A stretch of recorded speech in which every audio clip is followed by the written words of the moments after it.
Akashvani Adilabad 100.2 FM మనస్సు నిండా.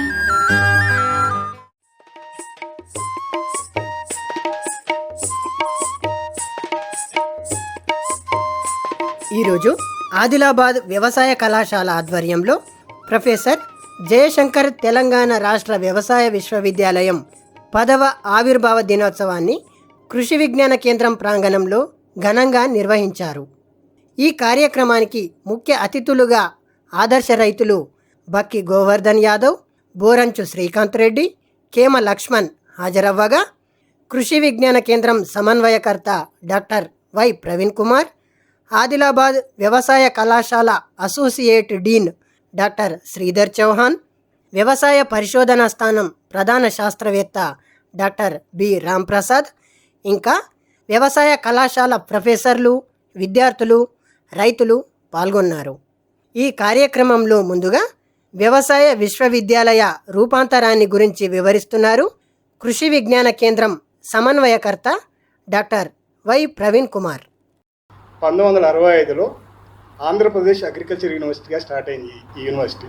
1996కు వచ్చే వరకు దీని పేరు ఆచార్య ఎన్జీ రంగా వ్యవసాయ విశ్వవిద్యాలయంగా మారడం జరిగింది. సో అప్పటి వరకు కూడా మన యూనివర్సిటీలో వ్యవసాయము, వెటర్నరీ, హార్టికల్చరు, హోమ్ సైన్స్ 4 భాగాలు కలిసి ఉండేటి యూనివర్సిటీలో. తర్వాత 2005కు వచ్చే వరకు ఇందులోకి వెళ్ళి వెటర్నరీ సెపరేట్ అవ్వడం జరిగింది. శ్రీ వెంకటేశ్వర వెటర్నరీ యూనివర్సిటీ తిరుపతిగా ఒక వింగ్ వెళ్ళిపోయింది మనకు. దాని తర్వాత 2008కి వచ్చే వరకు మళ్ళీ గవర్నమెంటు హార్టికల్చర్ని కూడా సెపరేట్ చేయడం జరిగింది. డాక్టర్ వైఎస్ఆర్ హార్టికల్చర్ యూనివర్సిటీగా 2008లో. సో ఫస్ట్ ఏపీఐతో స్టార్ట్ అయింది, అంగురుగా పేరు మార్చుకున్నది. తర్వాత 3 విభాగాలు అయినాయి. ఏమేమి? ANGRAU Acharya NG Ranga agriculture university, Venkateswara veterinary university, తర్వాత డాక్టర్ వైఎస్ఆర్ హార్టికల్చర్ యూనివర్సిటీ. ఎప్పుడైతే తెలంగాణ ఫార్మేషన్ అయిందో మళ్ళీ ఇందులోకి వెళ్ళి మళ్ళీ మనం ఆచార్య ఎన్జీ రంగా వ్యవసాయ విశ్వవిద్యాలయానికి వెళ్ళి మళ్ళీ మనం ప్రొఫెసర్ జయశంకర్ తెలంగాణ రాష్ట్ర వ్యవసాయ విశ్వవిద్యాలయం ఏర్పడడం జరిగింది 2014లో. అదేవిధంగా వైఎస్ఆర్ హార్టికల్చర్ యూనివర్సిటీ నుండి తెలంగాణకు సెపరేట్గా మళ్ళీ ఒక university Sri Konda Laxman Telangana state horticulture university form కావడం జరిగింది. అదేవిధంగా వెటర్నరీ మనకు తిరుపతి బేస్డ్గా ఉంటుంది. అది దాని నుండి మళ్ళీ సెపరేట్ అయ్యి 2014 నవంబర్లోనే పివి నరసింహారావు వెటర్నరీ యూనివర్సిటీగా, అంటే ఒక యూనివర్సిటీ తోటి స్టార్ట్ అయిన మన జర్నీ 1965లో 2014కు వచ్చే వరకు 6 యూనివర్సిటీలుగా మారిపోయింది. విద్యార్థి దశ నుండే విషయ పరిజ్ఞానాన్ని పెంపొందించుకోవాలని తెలియజేస్తున్నారు వ్యవసాయ పరిశోధనా స్థానం ప్రధాన శాస్త్రవేత్త డాక్టర్ బి రాంప్రసాద్. ఒకటేంటంటే మన దగ్గర మనం అప్డేట్ చేసుకునేది అనుకోండి నాలెడ్జ్. సో మన దగ్గర టెక్నాలజీ లేదనుకోండి, మన దగ్గర కాన్ఫిడెన్స్ అనేది మన మాటతోనే వస్తుంది. మన కాన్ఫిడెంట్ ఒక పర్సన్కి కాన్ఫిడెంట్గా వాడు మాట్లాడాలి అంటే వాడు సబ్జెక్ట్ ఉండాలి. వాడు సబ్జెక్ట్ ఉంటేనే వాడికి కాన్ఫిడెన్స్ వస్తుంది. వాడితో 10 మందిలో మాట్లాడే శక్తి ఉంటుంది వాడికి. లేకపోతే ఎప్పటికీ మనకు స్కిల్స్ అనేవి డెవలప్ కావు. ఏ విధంగా అంటే నీ కమ్యూనికేషన్ స్కిల్స్ కూడా, నువ్వు ఇంగ్లీష్లో మాట్లాడినా, ఒక హిందీలో మాట్లాడినా, ఒక తెలుగులో మాట్లాడినా, ఒక రైతుతో మాట్లాడినా, ఎవరితో మాట్లాడినా కానీ మన సబ్జెక్టు బిల్డప్ అయ్యి మనం అప్డేట్ అయి ఉంటేనే మనతోని ఫార్మర్స్ కూడా ఇంటరాక్ట్ అవుతారు. మన దగ్గర మనం ఏదైనా ప్రైవేట్ కంపెనీకి వెళ్ళినా కానీ వాళ్ళు ఇంటరాక్ట్ అవ్వడానికి అవకాశం ఉంటుంది. సో సబ్జెక్ట్ అనేది చాలా ఇంపార్టెంట్. సో దానికి పునాది ఇప్పటి నుండే వేసుకోవాల్సిన అవసరం చాలా ఉన్నది మీ అందరికీ. ఈ కార్యక్రమానికి ముఖ్య అతిథులుగా విచ్చేసిన ఆదర్శ రైతులు బక్కి గోవర్ధన్ యాదవ్ మాట్లాడుతూ దేశ ఆదాయాన్ని పెంపొందించేది వ్యవసాయమే అని తెలియజేస్తూ, వ్యవసాయం అంటే 4 మందికి అన్నం పెట్టేది కాకుండా దేశానికే మనము ఆదాయం తెచ్చే విధంగా మనం అందరం కృషి చేస్తాం. ఎందుకంటే ఎన్నో పంటలు ఉత్పత్తి అవుతాయి. అందరూ ఏమనుకుంటారంటే నేను ఒక డాక్టర్ కావాలా, నేను ఒక కలెక్టర్ కావాలా అని అందరూ అనుకుంటారు. కానీ అన్నిటికంటే మంచి కార్యక్రమం ఇదని నేను అందరిగా చెప్తున్నా. అంటే విద్యార్థులకు ఒకటి ఏమంటున్నా అంటే, మీకు వచ్చిన భాషల్ని గ్రామాలలో పోయినప్పుడు కూడా అన్నిటికంటే ఫస్ట్ ఫోన్ వాళ్ళకి వస్తుంది అంటే అగ్రికల్చర్ ఆఫీసర్లకే వస్తుంది. సార్ ఇలా మేము ఏం పంట, ఏ మందు కొట్టంటావు, ఏం చేయంటావు అని. అంటే మీరు ఉత్పత్తి రంగంలో ఉన్నారు. వేరే రంగాలలో ఏం చూసుకుంటామంటే వాళ్ళు చదువుకున్నది ఒకటవుతుంది, ఆ చదువుకు వాళ్ళు చేసే పనికి ఏమీ సంబంధం ఉండదు.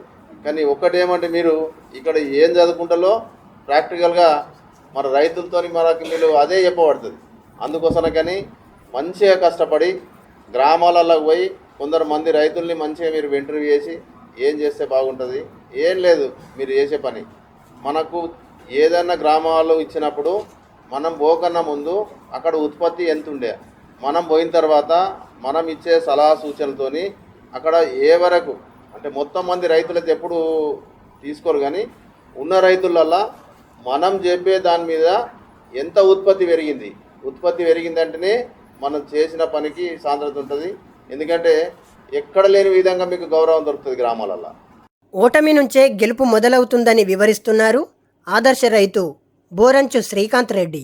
నేను 2002 నుంచి వ్యవసాయం స్టార్ట్ చేసినాము. ఫస్ట్ కూరగాయల సాగు సైడ్ వెళ్ళినాము. 2002లో ఫస్ట్ 1 ఎకరం టమాటా పెట్టడం జరిగింది.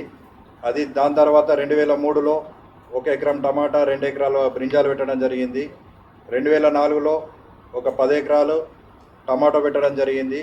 2005లో 12 ఎకర్ బ్రింజాలు పెట్టడం జరిగింది.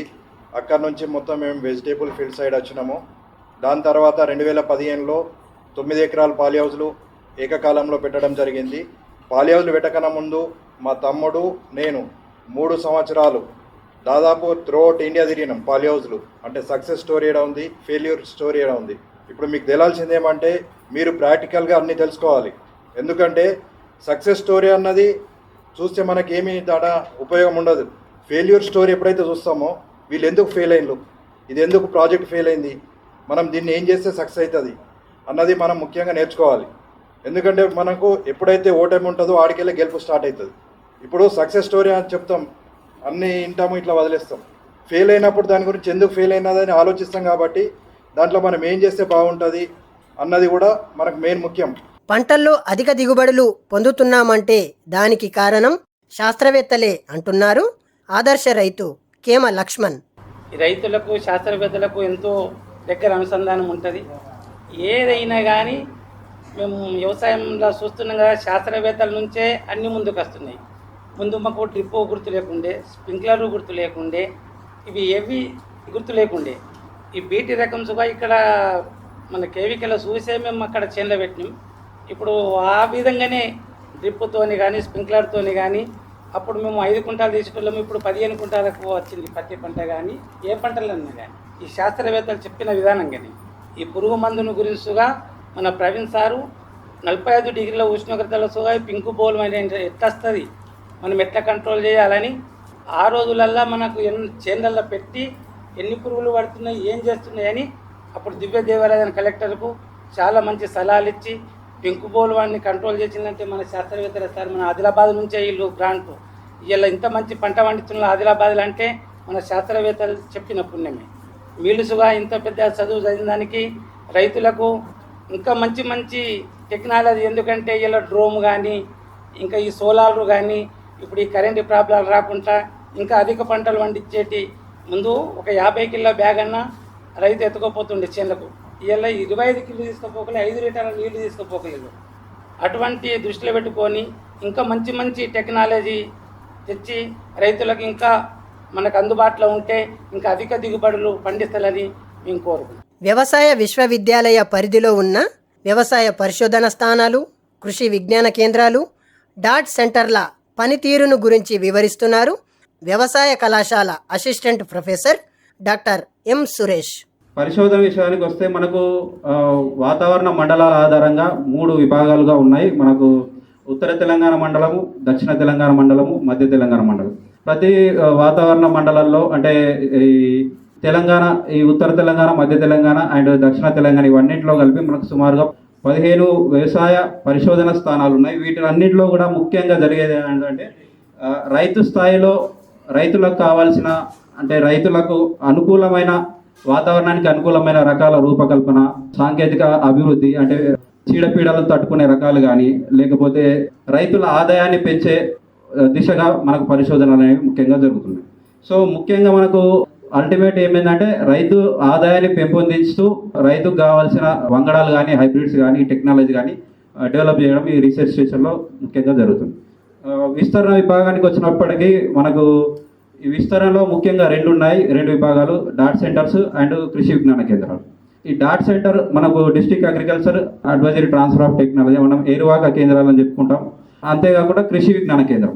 కృషి విజ్ఞాన కేంద్రాలు మనకు 8 కృషి విజ్ఞాన కేంద్రాలు, 9 డాట్ సెంటర్స్ ఉన్నాయి మన యూనివర్సిటీ కింద. మనకి ఉత్తర తెలంగాణ మండలం కిందకి వచ్చినప్పుడు 3 కృషి విజ్ఞాన కేంద్రాలు మనకు ఆదిలాబాద్లో, మనం ఇప్పుడు ప్రజెంట్ ఉన్న కృషి విజ్ఞాన కేంద్రం ఆదిలాబాద్ ఒకటి, నెక్స్ట్ మంచిర్యాల్ బెల్లంపల్లిలో కృషి విజ్ఞాన కేంద్రం ఒకటి, ఇంకొకటి రుద్రూరు కృషి విజ్ఞాన కేంద్రం నిజామాబాద్ డిస్టిక్ కింద వస్తుంది. వాటితో పాటు ఏరువాక కేంద్రాలు కూడా మనకు 3 ఉన్నాయి మన ఉత్తర తెలంగాణ మండలం కింద. ముదోల్లో ఒకటి, జగిత్యాల్లో ఒకటి, మనకు కరీంనగర్ డిస్టిక్లో ఒకటి. వీటి ముఖ్య ఉద్దేశం ఏంటంటే పరిశోధన స్థానాల్లో వెలువడిన సాంకేతికాన్ని, లేకపోతే కొత్త వెరైటీస్, లేకపోతే కొత్త హైబ్రిడ్స్ కానీ వాటన్నింటినీ కూడా రైతుకు చేరువ చేయడం, అందజేయడం, రైతు పొలాల్లో వాటిని ఆన్ ఫామ్ ట్రయల్స్ కానీ ఫ్రంట్ లైన్ డెమాన్స్ట్రేషన్ల రూపంలో వాళ్ళకు అందజేయడం, వాళ్ళకు తెలియజేయడం, వాటితో పాటు వాళ్ళ పొలాల్లో రోగ నిర్ధారణ క్షేత్ర పరిశీలనలు, అంతేకాకుండా కిసాన్ మేళాలు కండక్ట్ చేయడము, ఫార్మర్ సైంటిస్ట్ ఇంటరాక్షన్ ప్రోగ్రామ్స్, అంటే రైతులకు టెక్నాలజీని చేరువ చేయడానికి ఈ విస్తరణ విభాగాలు అనేటివి ఉన్నాయి. ఇంకా ఈ కార్యక్రమంలో వ్యవసాయ కళాశాల విద్యార్థులు వివిధ ఆధునిక వ్యవసాయ పద్ధతుల నమూనా ప్రదర్శనలను ఏర్పాటు చేయడం జరిగింది. అలా ఏర్పాటు చేసిన ఒక విద్యార్థిని అభిప్రాయం. బి సాయిలహరి, నేను మహబూబ్ నగర్ నుంచి. అండ్ మేము ప్రొఫెసర్ జయశంకర్ కాలేజ్ నుంచి సెకండ్ ఇయర్ స్టూడెంట్స్. మేము మెయిన్గా ఇంటిగ్రేటెడ్ ఫార్మింగ్ సిస్టమ్ పైన మోడల్స్ ప్రిపేర్ చేసాము.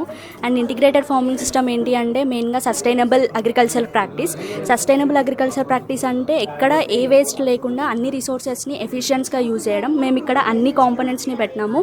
ఇక్కడ agriculture, floriculture, Pig farming, aquaculture, cattle, vegetables, horticulture and poultry అన్నీ పెట్టాము. ఇక్కడ మెయిన్గా ఏంటి అంటే లైఫ్ స్టాక్ నుంచి వచ్చే వేస్ట్ మొత్తం మనం అగ్రికల్చర్లో మాన్యూర్గా యూజ్ చేయొచ్చు. ఇంకొకటి ఏంటి అంటే మనకు లైఫ్ స్టాక్ నుంచి వచ్చే మిల్క్ నుంచి బై ప్రోడక్ట్స్ వస్తాయి, దాన్ని మనం ఎక్స్ట్రాగా కూడా మనం సెల్ చేసుకోవచ్చు. నెక్స్ట్ పౌల్ట్రీ నుంచి మనము మీట్ చేసుకోవచ్చు, ఎగ్స్ని సెల్ చేసుకోవచ్చు, దాని నుంచి వచ్చే వేస్ట్ని కూడా మనము మాన్యూర్గా యూజ్ చేసుకోవచ్చు. నెక్స్ట్ ఇక్కడ ఆక్వాకల్చర్ నుంచి వచ్చే వాటర్ మిగతా అన్నిటిని అగ్రికల్చర్గా యూజ్ చేసుకోవచ్చు, వాటిని సెల్ కూడా చేసుకోవచ్చు ఆక్వాకల్చర్లో ఉన్న ఫిషెస్ని. ఇక్కడ అగ్రికల్చర్ ప్యాడీ, మేము స్పెసిఫిక్గా ప్యాడీ వేసినాము. ప్యాడీ నుంచి కూడా మనకి ఈల్డ్ వస్తుంది, ఫ్లోరికల్చర్ ఫ్లవర్స్ నుంచి ఈల్డ్ వస్తుంది, ప్లస్ మనకు వెజిటేబుల్స్, హార్టికల్చర్ నుంచి కూడా మనకి ఎన్నో ఈల్డ్ వస్తుంది అనమాట. ఇది మెయిన్గా బేసికల్లీ ఏంటి అంటే త్రూఅవుట్ ద ఇయర్ మనకి ఎక్కడ కూడా వేస్ట్ అవ్వకుండా రిసోర్సెస్ని ఎఫిషియెంట్గా యూజ్ చేస్తాం. ప్రాఫిట్ అనేది త్రూఅవుట్ ద ఇయర్ ఉంటుంది. చివరగా ముఖ్య అతిథులుగా విచ్చేసిన ఆదర్శ రైతులను సన్మానించడంతో ఈ కార్యక్రమం ముగిసింది.